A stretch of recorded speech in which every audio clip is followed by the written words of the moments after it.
Good morning, good afternoon or good evening as the case may be. Back in April we specialised in upper chest and shoulders. We did it in what is called a bilateral fashion, meaning that you use both limbs together. It's July now and we're going to adopt that same programme of upper chest and shoulders, but we're going to do it in a unilateral manner, meaning to use one limb at a time. You can concentrate your efforts a lot better that way. So what I'm going to do, because I have got a pulley system here and a pulley system here, but I'm just going to use one pulley system, which is this one, and it's going to be used in a tricep. So the high cables would be used on the pulley over there and the low cables would be used here. And they would be done in a tricep fashion. So what I'm going to do, I'm going to just show you on this pulley because it's in the better position. There will be just a little bit of a changeover, but when I'm using the high pulley here and the low pulley there, the rest time between them is minimal. This is going to be, I don't know, a couple of seconds longer because I'll have to adjust the weight as well. Whereas I would have my weight there and my weight here and I'd be ready to sort of rock and roll, so to speak. But this way I'm doing it for the camera. So let me show you the exercises. The first exercise in our sequel exhausts the chest first, and it's just a bent over fly. So all we're going to do, we're going to just use minimum weight there just to show you the exercise and how it's done. This is a demonstration, it's not to say I'm big and strong. The demonstration is better so you guys can connect with it. So we bend at the waist, we brace, and what we're going to do, we're just going to move at the shoulder and we're going to come across the body, like so. 1, 2, 3. You're going to get a really good stretch in the pec and delt tie-in, and you're also going to get a good contraction when you come across the body like this. I've lost the count now, but then once we've finished our given rep, which is going to be like 8 to 12, then we turn our palm to face us, so as it's in a pressing fashion, and then we do a diagonal press across the body for the same amount of reps as we did the fly. This is going to give us a nice stretch again in that pec and delt tie-in area to help give us a filled out upper chest. And also now the tricep is going to get involved and the shoulders are going to get involved heavily now as we press. And we press across the body like so for the given amount of reps. Now this is where I would come from this pulley over here to the low pulley. So there's a little changeover that I've got to quickly do.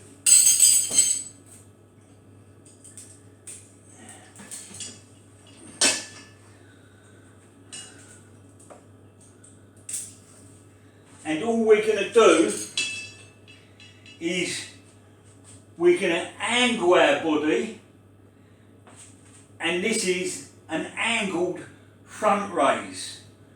And from here you keep your shoulders down and just put your hand on the upper chest area, and you're going to do what I call, because it's diagonally, yeah, and it's going forward, you're coming across the body again. So you're going to really feel this in your upper chest. So away we go. 1, 2, 3, 4, 5, 6, 7, 8. So you don't need a lot of weight on there. It's the technique that you're looking for. Straight arms are a really good way of increasing the weight without actually increasing the weight. And I'll just explain why. If we were to do an upright row, which is a little bit controversial these days, keeping things close to the body, or as close as you can lift heavy weight, because the weighted arm is close to the body. Okay? Once the hand starts going away from the body, the weighted arm gets longer. Okay? So if we're going to do straight arm exercises, that's what you've got to understand. You do not need big weights when you're doing straight arm exercises, and especially when you're only using a shoulder joint. So front lateral raises, side raises, rear raises, all do them straight armed to begin with, but then you can also do them bent armed. Yeah? And you can also do partials, which is a really good way of doing it. Really overloading points in the exercise that you would not necessarily think about. Okay, shoulder exercises are a little bit different. We're going to use the load pulley. We're going to do a regular front raise on the load pulley and a side raise. I'll just quickly get a dumbbell from over here.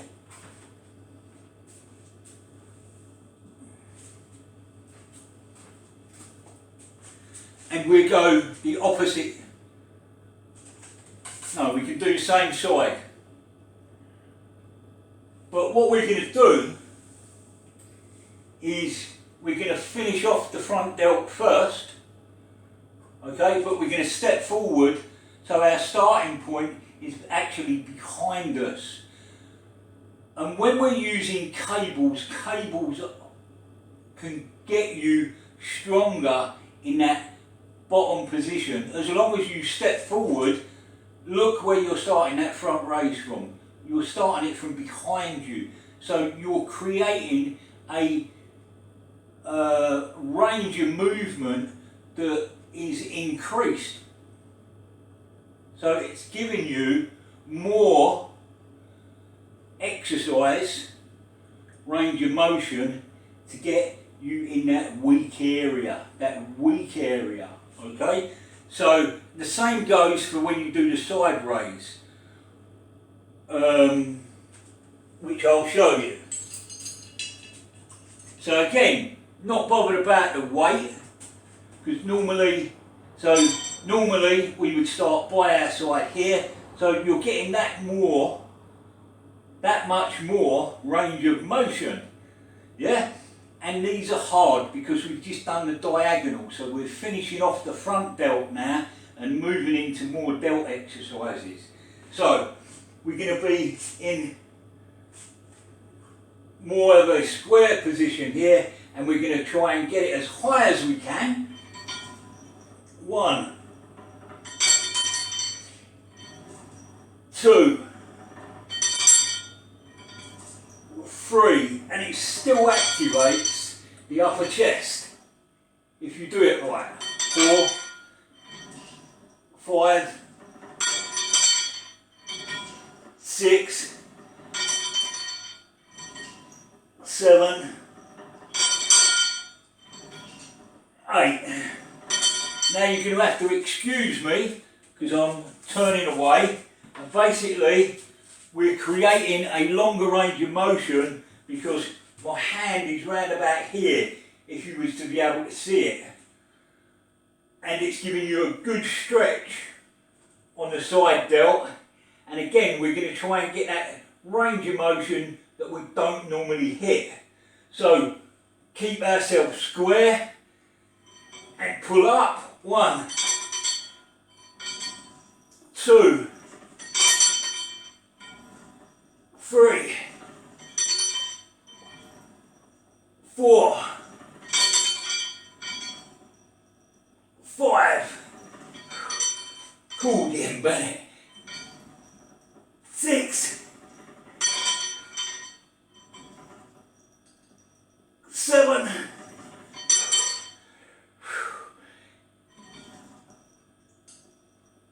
8, and then what we do, we take our dumbbell, the front delt is literally dead, not dead, but finished. The side delt is coming into play. Our triceps again are going to come into play here because we've not used them. Our palm is going to face forward because we still want to activate the pec and delt tying, and this is going to be hard work because we've exhausted the shoulders and the chest, so the triceps are going to help out. So again, 1, 2, 3, 4, 5, 6, 7, 8, 9, 10, 11, 12. So why do we do one exercise directly followed by another one, directly followed by another one? It's to bring the intensity of the exercise up without increasing the weight. Because sometimes when people talk about intensity, it's a little bit confusing.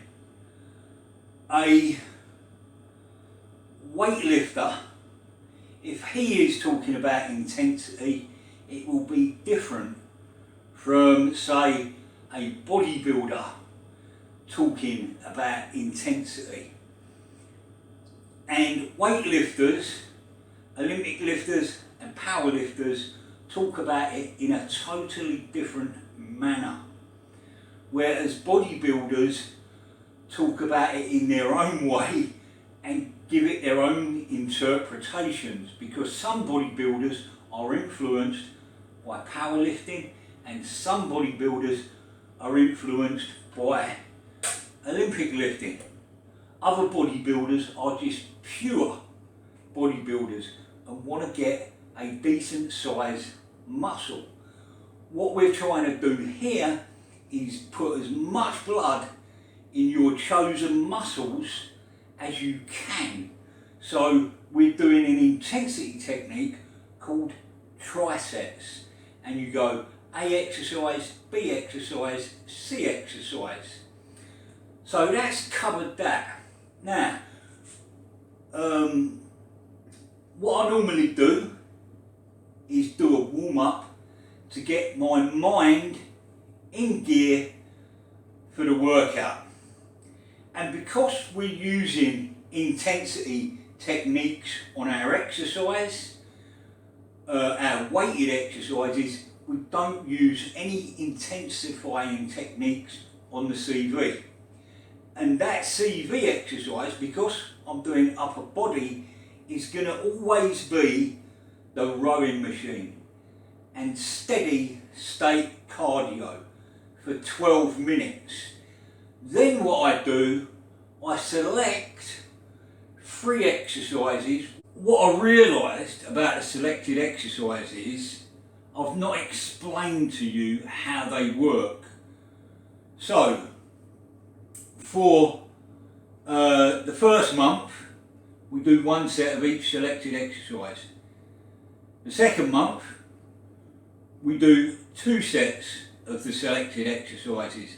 And on the third month, we do 3 sets of the selected exercises. The selected exercises, which goes with the specialised part of the program, are stability ball, hip raises, stability ball leg curl, and iron boot leg curls on an incline. So we do them for 2 sets. That's directly after our weight part of the session. Then we do selected exercises, and then we do another, just to wind our mind down and get our body back to normal, so to speak. We do again 12 minutes on the rower, steady state cardio. Okay guys and girls, enough said, and just a little word. Whoa. John Meadows, rest in peace. And thank you for inspiring me